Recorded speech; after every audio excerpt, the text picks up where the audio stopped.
जुबैर साहब, अगर मौजूदा सूरत हाल देखें, हजारों तैयारे जो ग्राउंड हो चुके हैं, अरबों डॉलर का नुकसान जो है वो एविएशन इंडस्ट्री को हो चुका है। तवानाई का बहरान जो है वो इस वक्त फैलता चला जा रहा है। भारत की सूरत हाल ये है कि वहां पे सिक्योरिटी हाई अलर्ट कर दी गई पंप्स पे रश की वजह से। इस वक्त दुनिया जिस मुआशी कर्ब से गुजर रही है, आप क्या समझते हैं कि ये नुकसान जो है इसकी वाजबात की अदायगी कितना अरसा होती रहेगी? देखिए, मैं आपको बताऊं कि ये जो हालात हैं, ये एक्स्ट्राऑर्डिनरी सर्कमस्टांसेस हैं। ये वॉर लाइक सिचुएशन है और थर्ड वर्ल्ड वॉर की बातें लोग कर रहे हैं। तो ये जो है ना, खित्ता पूरा जो है ना वो एकदम उसमें आ गया, बल्कि पूरी दुनिया जो है ना वो वाल में आ गई है। इसमें कोई डिनाई नहीं कर सकता कि हॉर्मोज के बंद होने से बहुत बड़ा क्राइसिस आ गया है। कतर के बंद होने से गैस का क्राइसिस आ गया है। खराक के ऊपर बॉम्बार्डमेंट करने की वजह से गैस की सिस्टम नहीं मिल रही। मतलब इतनी सारी चीजें हुई हैं। और जिस तरह से ईरान के ऊपर एग्रेशन किया गया, फिर इजराइल, ईरान, यूएस की जो है, हम जो है ना, पाकिस्तान जो है वो उसकी लपेट में सबसे मेरे ख्याल से बुरी तरह से वर्स्ट हिट है। हम सिर्फ इसलिए थोड़े से बचे हुए लगते हैं कि गैस, नेचुरल गैस हमारी अपनी है। और हम जो है ना, हमारे पास ऑटोमेटिकली जब आरएलएनजी हमने लगाया और बहुत महंगा हो गया, तो हम ऑल्टरनेट डिस्प्यूट पे, हम ऑल्टरनेट रिसोर्सेज पे चले गए। इस वजह से हमको ये आज भी, अगर हम इसके ऊपर अभी आज अगर हमने कोई काम न किया, पाकिस्तान वुड बी, हम इंटरनेशनल हालात तो बहुत ही खराब हैं। हमको अपने लोकल हालात को बचाने के लिए एक ड्रास्टिक मेजर्स लेने पड़ेंगे, आउट ऑफ बॉक्स सोल्यूशन करना पड़ेगा। ड्रास्टिक मेजर्स क्या हो सकते हैं जुबैर साहब? आप ये देखिए कि पहले सोलर सिस्टम के ऊपर लोग जो हैं वो कन्वर्ट होना शुरू हुए, फिर उनके ऊपर टैक्स लग गए। अभी मौजूदा सूरत हाल में लोगों ने उससे किनारा कशी इख्तियार कर ली। आलमी मंडी से आपने उतना महंगा तेल नहीं खरीदा, आवाम के ऊपर बोझ मुंतकिल कर दिया। हाई ऑक्टेन के अंदर आपने लेवी जो है वो 200 रुपए फी लीटर बढ़ा दी। ब्लैक के अंदर वो 610 रुपए के अंदर सेल हो रहा है। तो हम तो उतना मुतासिर हो चुके हैं जितना अभी दुनिया ने मुतासिर नहीं किया। तो जब दुनिया मुतासिर करेगी तो फिर कितना मुतासिर होंगे? देखें, आज भी हम ऑटोमेटिकली मुतासिर है, दुनिया में मुतासिर कर रही है।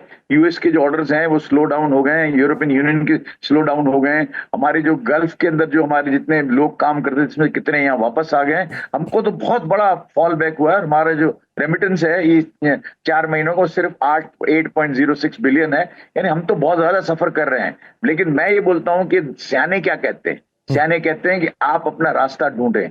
आज अगर हम एक्सपोर्ट कोई, अगर हमारी स्लो डाउन हुई है और अगर 24% एक्सपोर्ट कम हो गई है, तो हम कैसे कर सकते हैं?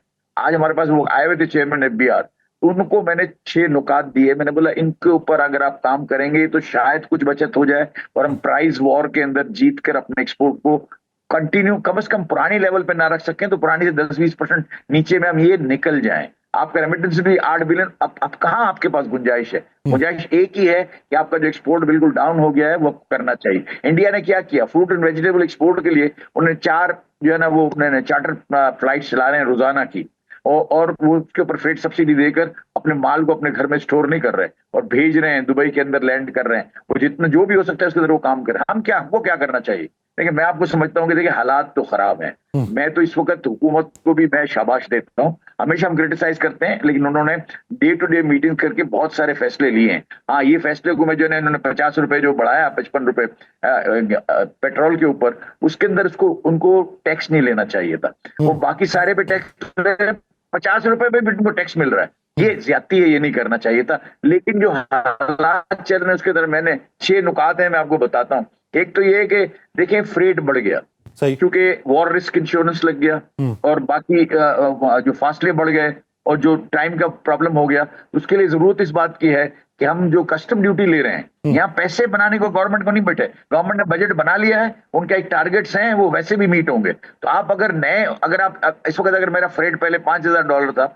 आज अगर $10,000 हो गया है, तो गवर्नमेंट की कैलकुलेशन तो 5,000 पे बेस करती है ना। तो आपको एफओबी वैल्यू के ऊपर कस्टम ड्यूटी लेनी चाहिए, सीएनएफ नहीं लेनी चाहिए। नंबर 2 ये है कि आपको जीरो रेट कर देना चाहिए। मेजर एक्सपोर्ट सेक्टर्स जो है वैसे आप ले नहीं सकते, आप रेट कर दें, इससे बहुत बड़ा एक्सपोर्टरों की लिक्विडिटी का मसला हल होगा।